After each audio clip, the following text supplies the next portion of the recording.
स्तंभ को लेकर कहते हैं। स्तंभ का पुत्र स्तंभ है 1 लाख वर्ष तक कश्यप ऋषि की संतान जो स्तंभ उत्पन्न हुआ था धनु नाम की स्त्री से। कहते हैं उसके स्तंभ दानव भरा था।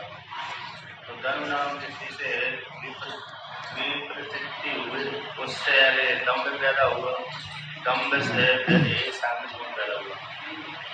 यानी धनु नाम की स्त्री कश्यप ऋषि, उससे बहुत से पुत्र उत्पन्न हुए। जिन कहते उसमें से विप्रचित्ति तो ये सबसे श्रेष्ठ था, उसका पुत्र हुआ दम्भ। अब दम्भ की कोई संतान नहीं हुई, भगवान विष्णु का भक्त था। तो ब्रह्मा जी को निमित्त बनाकर इसने यहाँ पर पुष्कर में आकर तपस्या करी। 1 लाख वर्ष तक कृष्ण भगवान का मंत्र लिया था। तो कृष्ण भगवान के मंत्र का जो उसने जाप किया, इसके पश्चात 1 लाख वर्ष तक तपस्या करी। 1 लाख वर्ष तपस्या करने के पश्चात भगवान विष्णु ने पुष्कर में आकर तपस्या करी। भगवान विष्णु ने उसको वरदान दिया, तुमको पुत्र प्राप्त होगा और कैसे अजय पुत्र प्राप्त होगा। कैसा अजय पुत्र प्राप्त करने के लिए उसने तपस्या करी थी। तो कुछ काल बाद तपस्या करने के बाद वरदान प्राप्त होने के पश्चात उसने एक पुत्र की प्राप्ति हुई। उसको सांबचूर्ण का नाम लगा। ये भगवान श्री कृष्ण का वो गोलोक धाम का पार्षद है, सुदामा नाम का पार्षद था। उसी ने ही राधा के साथ से पृथ्वी लोक में आकर के जन्म लिया था। कहते हैं अब थोड़ा बड़ा हुआ और बड़ा हो जाने के पश्चात उसने भी जैन सभ्य नाम के ऋषि से मंत्र लिया। वो मंत्र लेकर ब्रह्मा जी को निमित्त बनाकर पहले तो उसके पिता ने पुष्कर में आकर तपस्या करी, लेकिन फिर भगवान का मंत्र लिया था। और इसने भगवान ब्रह्मा जी को निमित्त बना करके ब्रह्मा जी का मंत्र जाप किया और जैसे शब्द उसके गुरु कहलाए। मंत्र के गुरु कहलाए आचार्य तो शुक्राचार्य भगवान, क्योंकि सारे त्यागियों के आचार्य शुक्राचार्य भगवान। तब आगे कहते हैं ततश्च संकृत्यूरोऽसौ जैगी सभ्योपदेशता तपश्चकार श्रुत्या ब्रह्मणा पुष्करे चिरम। तो कहते हैं कि जैगी सभ्य के उपदेश उसने तपस्या करी। ब्रह्मा जी को निमित्त बना करके पुष्कर क्षेत्र में उसने तपस्या करी थी। गुरुदत्तां ब्रह्म विद्यां जजापहा निहतेन्द्रिया सायेकाग्रमना भूत्वा करणानि निगृह्यता।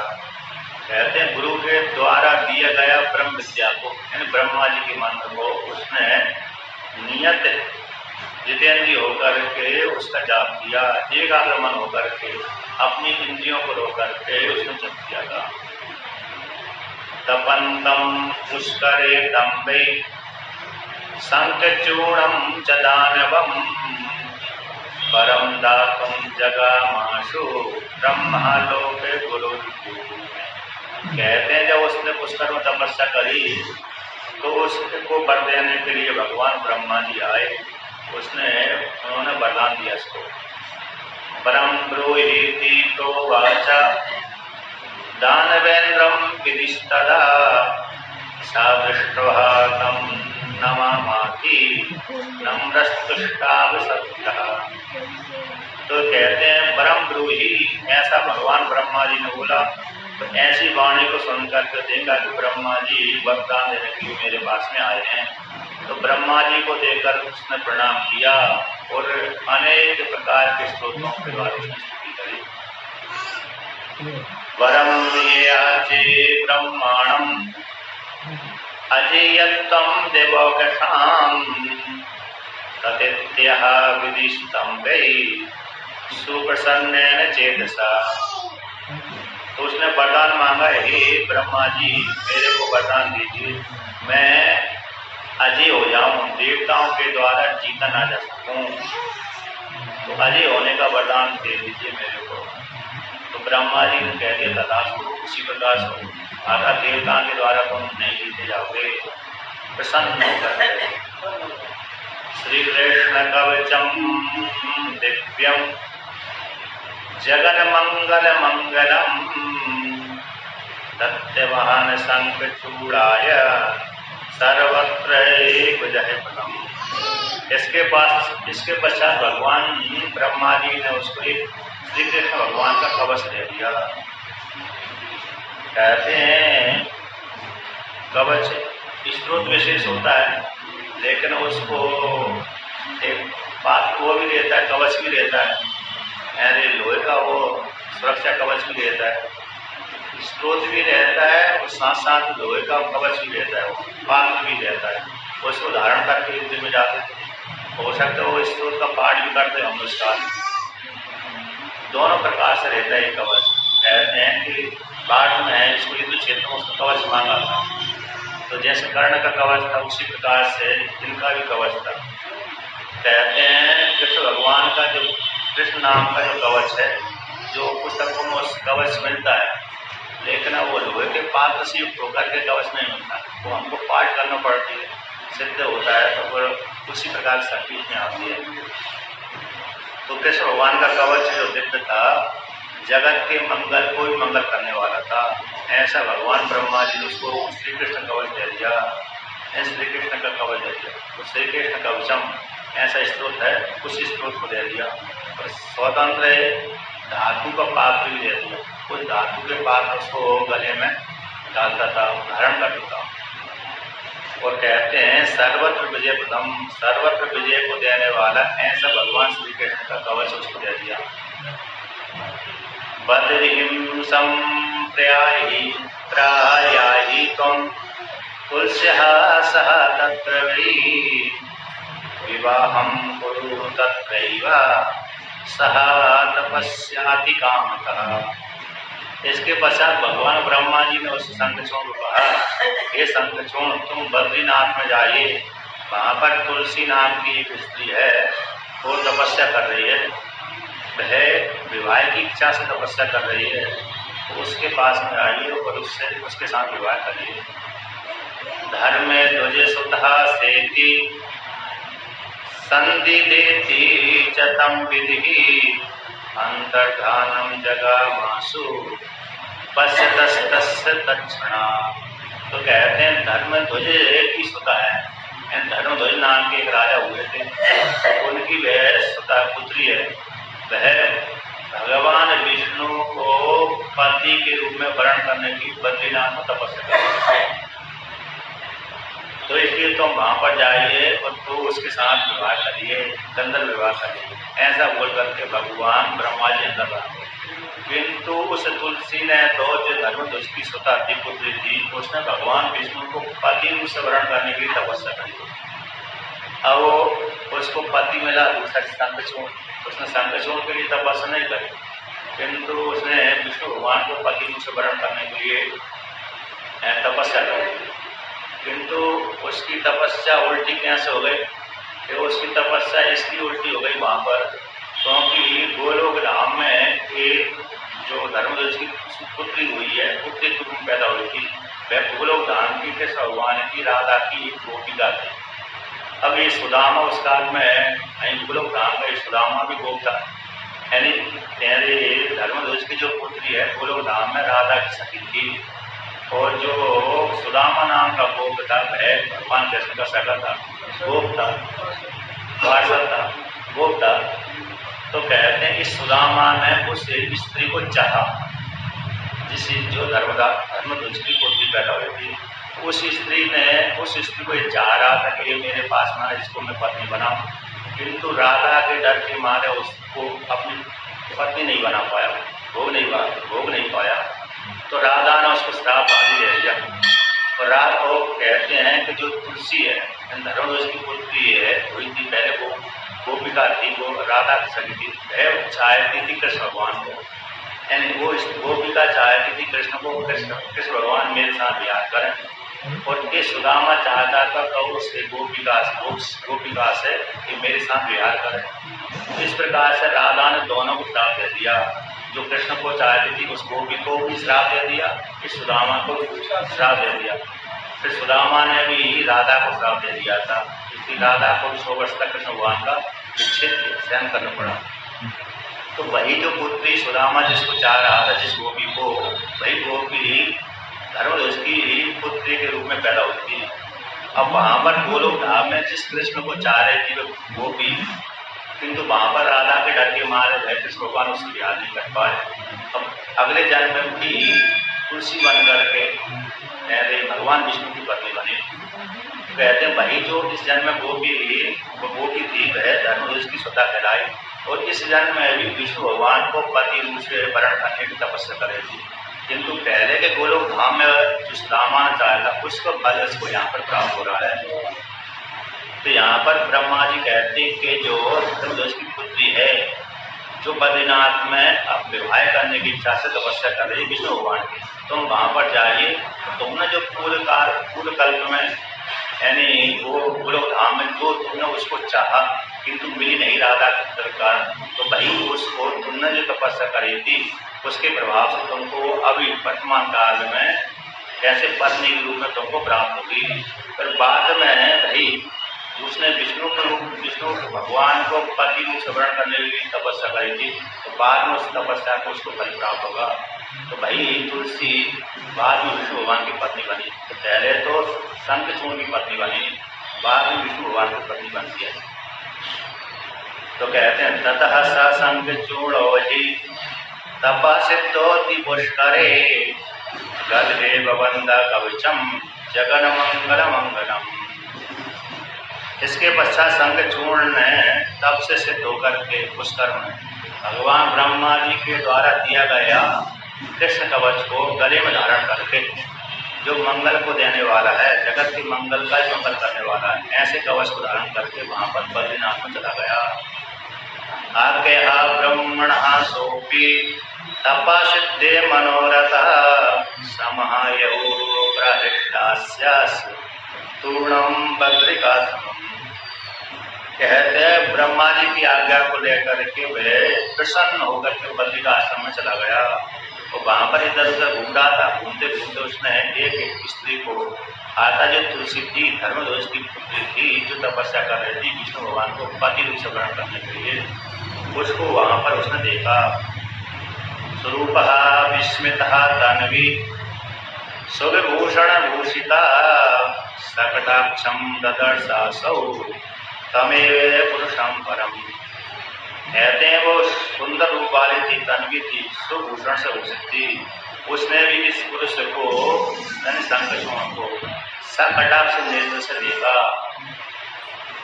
दृष्ट्वा तां ललिता रम्यां सुलीलां सुंदरीं सतीं वासा तत् समीपे मधुरम ताम् उवाच सा। कहते इसके पश्चात उस शंखचूड़ ने भी उसके पास में जाकर के उस स्त्री को, जो धर्मध्वज की पुत्री थी, उसको देखा। पास में जाकर के उससे बोलने लगा, कात्वं कस्य सुतः त्वं इति किं करोषि स्थितः अत्र किं मौने भूतः किंकरं मां संभावितुं प्रियहार्हसि। यहाँ पर शंखचूड़ कहता है कि तुम कौन हो, किसकी पुत्री हो और यहाँ पर क्या कर रही हो, तुम कौन धारण होकर के यहाँ पर क्यों बैठी हो, तुम मुझको अपना दास जानो, तुम मुझको दास जान करके मेरे साथ वार्तालाप करो। तो ऐसा शंखचूड़ ने उस स्त्री से कहा, धर्मध्वज सुता हम च तपस्यामि तपस्विनी तपोवने च तिष्ठामि कस्तम गच्छयता सुखम। तो तुलसी कहती है मैं धर्मध्वज की पुत्री हूँ, वो तपस्या करने वाली हूँ, तपस्यामि तपस्विनी, मैं तपस्या करने की आई थी, तपस्या कर रही हूँ, इसलिए मैं कौन सी हूँ, तपस्विनी हूँ, इस तपोवन में रह करके तपस्या करती हूँ। तुम कौन हो और तुम यथासुख यहाँ से अपनी इच्छा के अनुसार जा सकती हो। नारी जातिर्मोहिनी च ब्रह्मादीनां विशोकमान् निन्द्यः दोषकरी माया संकलायनुषायिनाम्। कहते हैं और तुलसी कहते हैं नारी जाति ब्रह्मा आदि को मोहित करने वाली है, इसलिए तुमको मेरे से वार्तालाप आदि नहीं करना चाहिए, ऐसा उसने तुलसी ने कहा।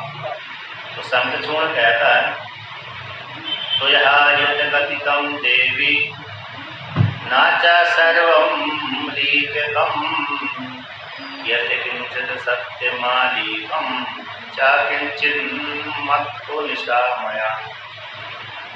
हे देवी, तुमने जो कहा है कि जगत को मोहने वाली है, ब्रह्मा आदि को मोह में डालने वाली है और दोष को यानी दोष करने वाली है, ऐसा जो तुमने कहा वो पूरा पूरा सत्य नहीं है, कुछ झूठ है कुछ सत्य है।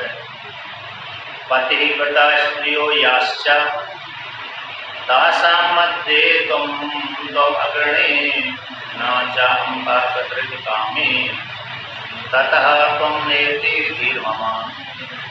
कहते हैं शंखचूड़ कहता है कि देवी, तुम कैसी हो? पतिव्रता स्त्रियां जो होती हैं उनके मध्य में तुम सबसे श्रेष्ठ हो, और मैं भी पापी नहीं हूँ, कामी नहीं हूँ, तुम भी श्रेष्ठ आसन करने वाली हो, ऐसी मेरी बुद्धि है। आगच्छामि त्वत्समीपम् आज्ञया ब्रह्मणोऽधुना गंधर्वेण विवाहेन त्वां गृह्णामि शोभने।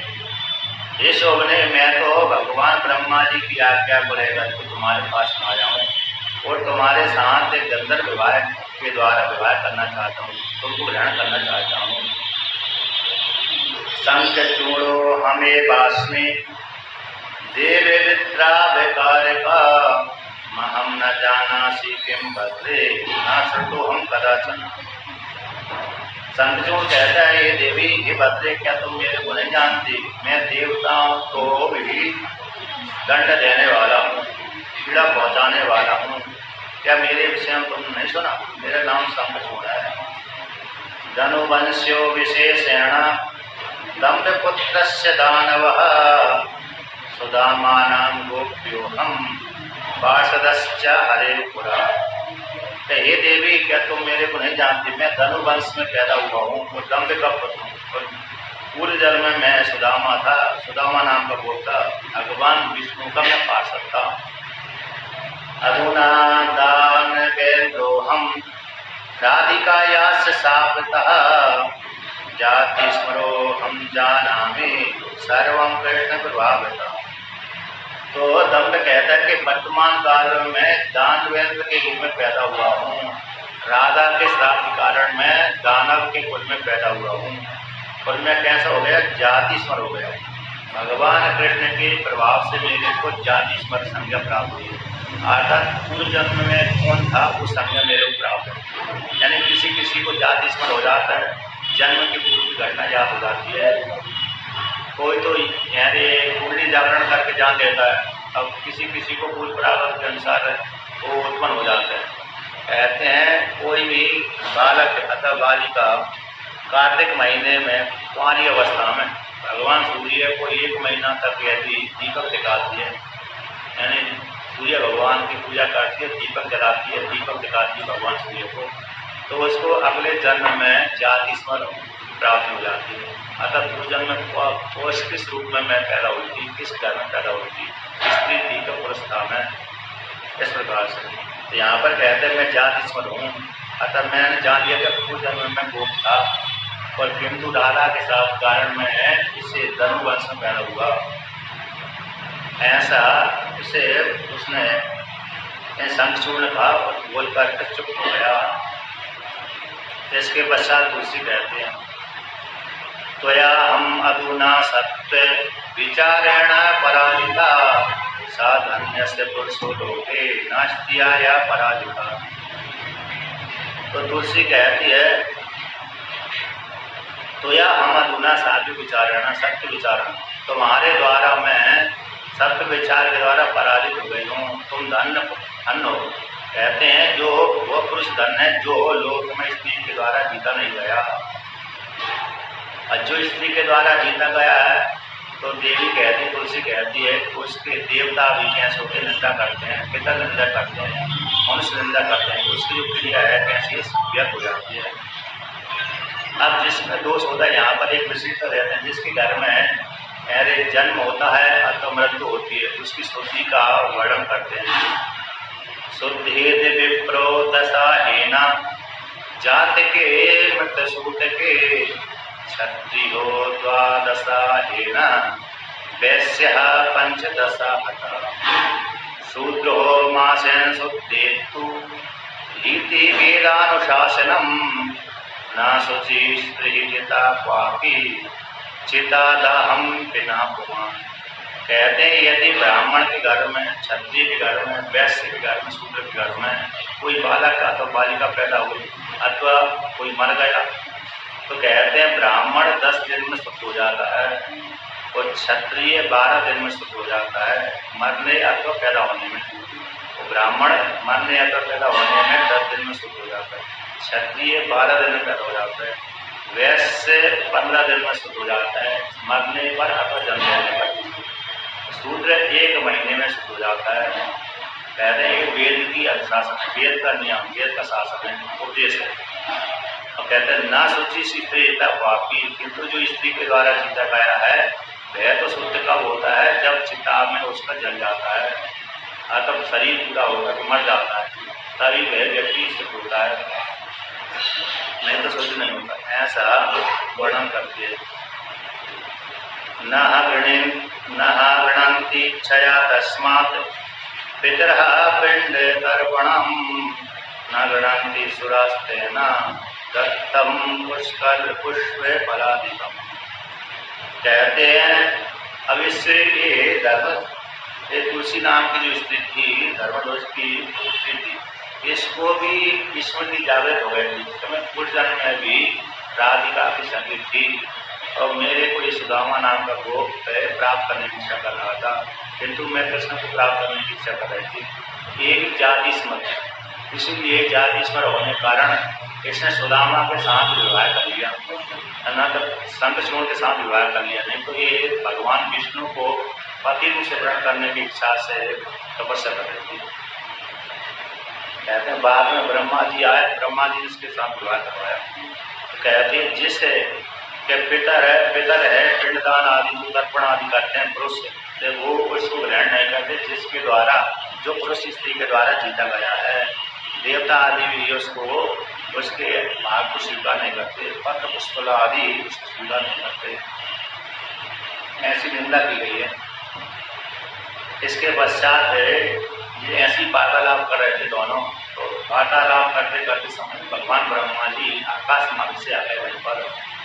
किम करोषि शंखचूड़ा संवादे मनया सह गांधर्वेण विवाहेन त्वमस्य ग्रहणं कुरु। तो ब्रह्मा जी आए, ब्रह्मा जी ने कहा कि हे शंखचूड़, तुम इसके साथ संवाद क्यों कर रहे हो? गंधर्व विवाह, गंधर्व विधि के माध्यम से तुम इसके साथ विवाह करो, इसको ग्रहण करो। तुम देही पुरुष रत्नम च स्त्री रत्नम च तुय्यम सती विदग्धाय विदग्धेन संग में गुणवान भवे। कहते तुम पुरुषों में श्रेष्ठ हो, ये स्त्री में श्रेष्ठ है, क्योंकि तुम्हारी जोड़ी सबसे सुंदर है। कहते जिस व्यक्ति का जैसा स्वभाव है उसी व्यक्ति के स्वभाव वाला दूसरा मिल जाता है, उनकी जोड़ी अच्छी बनती है। ऐसे सत्संग के वाले के साथ सत्संग की जोड़ी अच्छी बनती है। अरे शराब पीने वाले की जोड़ी शराब पीने के साथ अच्छी बन जाती है, जुआरियों की जोड़ी जुआरी के साथ अच्छी बैठती है, और अन्य गंजेड़ियों के साथ गंजेड़ी की जोड़ी अच्छी बन जाती है। उसी प्रकार से तुम्हारी जोड़ी कैसे अच्छी बनी है। निर्विरोधम शुभम राजन को तेजति दुर्लभम यो विरोधे सुप्रत्यागी पशुर्नाम संशय। तो ब्रह्मा जी कहते हैं राजन, जिस व्यक्ति को बिना विरोध के सुख की प्राप्ति हो रही है, ऐसे दुर्लभ है भोग को कौन त्याग सकता है, कौन त्यागता है? और जो कोई व्यक्ति बिना विरोध के ही सुख को त्याग देता है उसको वो पशु से बढ़कर है नहीं है, इसमें कोई संशय नहीं है। इसलिए तुम इसके साथ विवाह करो। तो ऐसा बोला तो बोलने के पश्चात ब्रह्मा जी के कहने के पश्चात उन दोनों ने चंद्र विधि से विवाह किया और विवाह करने के पश्चात फिर कहते हैं अपने आश्रम में घर में जहाँ पर राज्य का पिता का घर था वहाँ पर चले गए। इसके पश्चात आगे कहते हैं सोलोकाध्यासु निर्गत्य गुरुण स्वयं संयुता सर्वेश्वरा सम्मिलिता समहा जगमुष तदंतिकम। इसके पश्चात उसको तुलसी नाम की जो स्त्री है उसको अपनी पत्नी बना करके अपने राज्य में चला गया तो वहाँ पर राज करने लगा। उसी काल में कुछ काल व्यतीत हुआ, शुक्राचार्य भगवान अपनी लोक से आए और लोक से आकर के जहाँ उनका राज था तो वहाँ पर गया। हो सकता है इसका राज नेपाल क्षेत्र में रहा होगा, क्योंकि नेपाल क्षेत्र में ही गंडकी नदी गई हुई है। तुलसी नाम की जो स्थिति गंडकी नाम की नदी बनी थी तो नेपाल से गंडकी नाम की नदी निकली हुई है, तो इसलिए वो नेपाल क्षेत्र में इसका राज रहा होगा। और इसने भगवान शिव जी के साथ जो युद्ध किया है वह भी गंगा सागर के आसपास किया है, हिमालय क्षेत्र में किया है। तो यहाँ पर मणिपुर आदि क्षेत्र आता है, उधर क्षेत्र में युद्ध हुआ है। तो कहते हैं इसके पश्चात जैसे शुक्राचार्य भगवान आए, शुक्राचार्य भगवान को देख करके सारे उन्होंने प्रणाम किया, प्रणाम आदि किया, स्वागत सत्कार किया। इसके पश्चात उन्होंने इस शंखचूर्ण को राजगद्दी प्रदान करी। फिर उसने दिग्विजय के लिए घोषणा कर दी। ससेनाम महतीम कर्षण दैत्य दानव रक्षसाम प्रथम आस्ताय दर्शा जेतुम शक्र पुलमेव। इसके पश्चात वह शंखचूर्ण अपने दिग्विजय प्राप्त करने के लिए सेना को सुदृढ़ करने के लिए इंद्रपुरी पर धावा कर दिया। कहते हैं रावण ने जिस प्रकार से रावण ने भी एकाकी में बलवान हो गया, तपस्या के द्वारा बलवान हो गया हूँ, फिर उसने दिग्विजय के लिए अपनी सेना भेजी, स्वयं भी गया। उसी प्रकार से पांडवों ने भी अपने दिग्विजय करने के लिए गए थे। तो जो बलवान होता है वो अपने चाह करके ना चाह करके दिग्विजय के लिए युद्ध करने के लिए जाता है। तदहसुरेश्वराणाम च संग्राम से तुम लोग विभूत वीरानंद कराग्रीव भय दो रोम। इसके पश्चात वह युद्ध देवताओं के साथ युद्ध करने लगा। कहते हैं देवताओं के साथ असुरों का युद्ध होने लगा और ऐसे युद्ध हुआ कि तुमुल युद्ध हुआ। वीरों को तो आनंद देने वाला युद्ध हुआ, किंतु नपुंसकों को भय देने वाला हुआ। महान कोलाहलो जातो वीराणाम गतताम रणे बाध्य ध्वनिस्ततः चासी तत्र वीरत्व वर्तते। कहते उस युद्ध में महान घटना हुई थी, कोलाहल हो रहा था। वीरों की घटना को सुन करके बाध्य ध्वनि आदि तो ध्वनि को सुन करके जो जोशीले व्यक्ति थे वो उनमें जोश ज्यादा पैदा हो जाता था, और जो नपुंसक थे वो डर जाते थे। देवा प्रकुप्ते युद्धुर असुरेरे बलवत्तरा पराजयं च संप्रापुरः असुरः दुर्योर भयात्। इसके पश्चात देवताओं के साथ भयंकर युद्ध हो रहा तो उसमें देवता हार गए, पराजय को प्राप्त कर असुरगण के हंसों में जीत गए।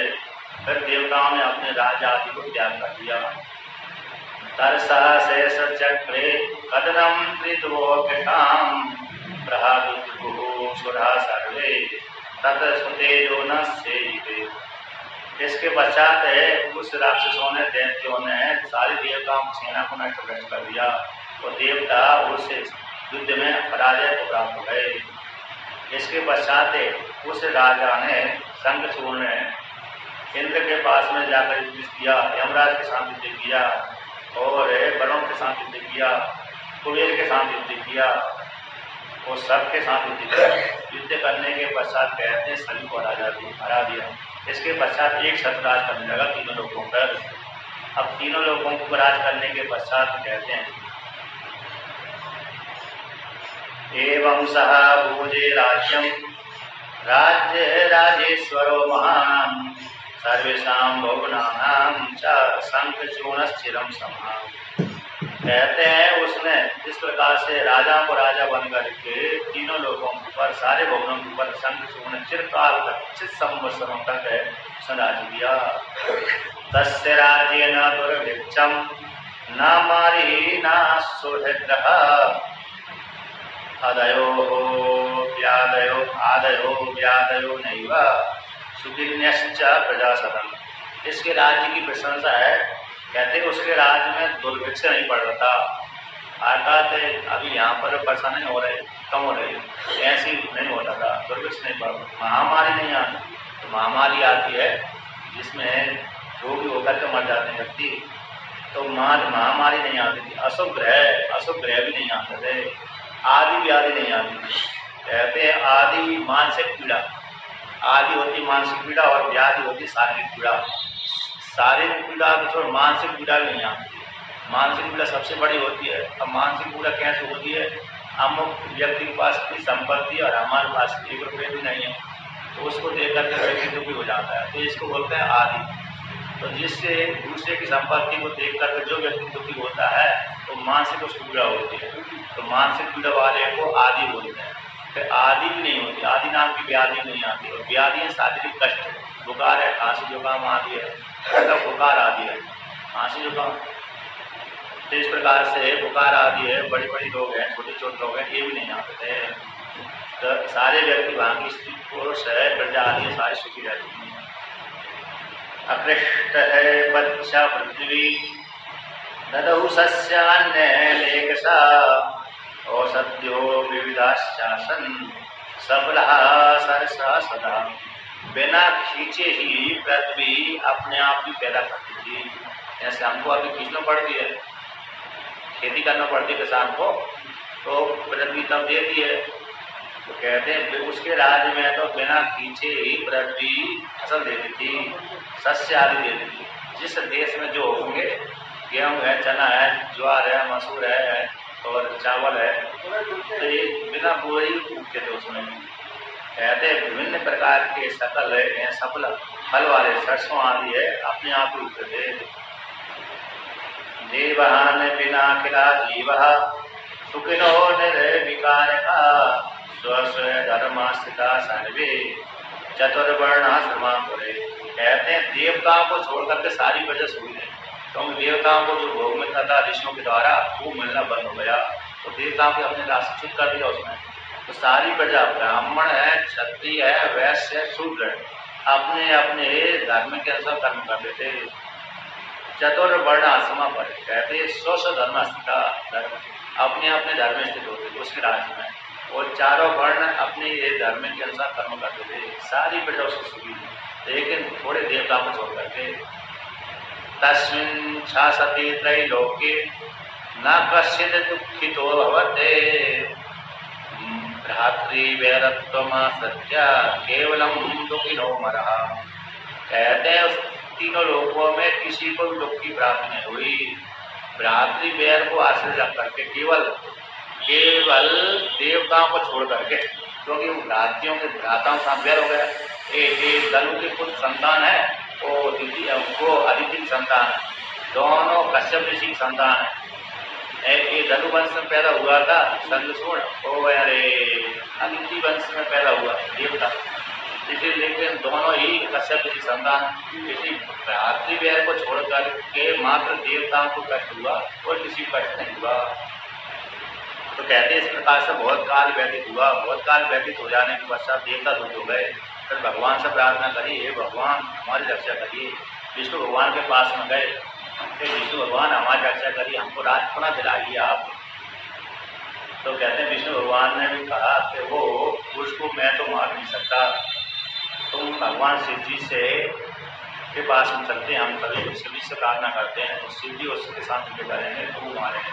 तो ब्रह्मा जी के वरदान के प्रभाव से है शिव जी के हाथ से मरेगा, अन्य किसी के हाथ से मर नहीं सकता, और वो मेरा भक्त है, उसको मैं मार नहीं सकता। संकटूढ़स्य वृत्तांतम सर्वं जानामि पदया मद्भक्तस्य च गोपस्य मां तेजस्वी न पुरा। भगवान विष्णु कहते हैं कि मैं संकटूढ़ के वरदान को जानता हूँ, वो मेरा भक्त है और गोप है, मां तेजस्वी है। सर्वोपरिचयस्यास्ति शिवलोकः परात्परा यत्र सम्राजते शंभो परब्रह्म परमेश्वर। सारे लोकों से ऊपर जो लोग शिव जी का लोक है, वहाँ पर शिव जी विराजमान है, पर ब्रह्म के रूप में भगवान भोलेनाथ विराजमान उसी कुंडी के पास में चलते हैं।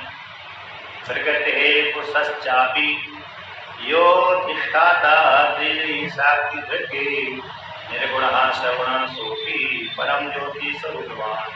कहते हैं प्रकृति और पुरुष का जो अधिष्ठाता है, तीनों शक्तियों को धारण करने वाला, निर्गुण भी है सगुण भी है, निर्गुण रूप से भी रहता है सगुण रूप से भी हो जाता है। ऐसा परम ज्योति जो भगवान शिव जी है, जहाँ पर जिस शिवलोक में विराजमान रहते हैं वहीं पर चलते हैं, उन्हीं से प्रार्थना करते हैं। तो कहते हैं इस प्रकार से, तो उनसे जब प्रार्थना करेंगे तो वो क्या करेंगे, इस संरक्षकों को मारेंगे। कहते सारे देवता मिल करके विष्णु भगवान के साथ मिल करके वहाँ पर शिवलोक में गए। तो शिवलोक में जाकर के उन्होंने शिव की लोक देखा। इसमें कैसा बहुत सुंदर था। कहते हैं गत्वा तदेवेशा विधि से तदाभ्यास रमेश्वरा शिवलोकम महादिव्यम निराधारम भौतिकम। कहते हैं वहाँ से वैकुंठ लोक से चल करके ब्रह्मा है, विष्णु है, सारे देवता है, शिव जी के लोक को चले गए। तो वहाँ पर देखा कि उन्होंने वहाँ पर सोना है, चांदी है, मणिरत्न है, हीरे मोती भरे हुए हैं। इसके पश्चात पूरी वहाँ की शोभा का वर्णन कर दिया। तो ऐसी ऐसी वो भरे हुए हैं, इतनी इतनी सोना, पन्ना, हीरे और कलमरक है और गाय, कामधेनु गाय है, आदि आदि उसमें भरे हुए। और वहाँ पर जाकर के भगवान ब्रह्मा जी ने, विष्णु ने, देवताओं ने शिव जी की स्तुति करी। देव देव महादेव परब्रह्म अखिलेश्वर